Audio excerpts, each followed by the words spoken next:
Hello' everyone, কি খবৰ সকলোৰে? আশা কৰোঁ সকলো ভালে আছে। আজি বতৰটো বহুত ভালেই আৰু যিহেতু দুদিনমানৰ আগতে ঘৰৰে ভীমকল এজোপা পকিছিলে, ভাবিলোঁ আজি কলপিঠা বনাই খাওঁ। তেন্তে ব'লক আজি ভীমকলৰ সৈতে কলপিঠা বনাই খাওঁ। আৰু আমি কলপিঠাটো যিহেতু ভীমকলৰ বনাম, সেইবাবে এয়া আমাৰ ঘৰৰ ভীমকল লৈ লৈছোঁ। এইফালে এয়া প্ৰথমতে পেহীয়ে কলখিনি গুচাই তাৰ পৰা গোটেইখিনি আঁতৰাই লৈছে। আৰু আমি পিঠাগুড়ি নহ'লে কলপিঠানো কেনেকৈ বনাম, হয়নে? সেইবাবে এইফালে মায়ে অলপমান চাউল মিক্সিতে গুড়ি কৰি লৈছে। এইফালে আমাৰ ঘৰৰ সৰুগৰাকীৰো পিঠা বনোৱাত অকণমান যোগদান আছে বাৰু দেই। আৰু ৰাইজে আমাৰ বৰ ৰান্ধনীৰ হেনো ভোক লাগিছে, সেইবাবে পিঠা বনোৱাৰ আগতে ভীমকল এটা খাই অলপমান শক্তি গোটাই লৈছে।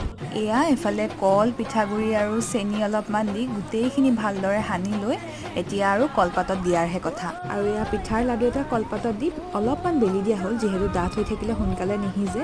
পিছত পিঠা থকা কলপাতখন টাৱাত সেকা মাত্ৰকে আমাৰ পিঠাও ৰেডি।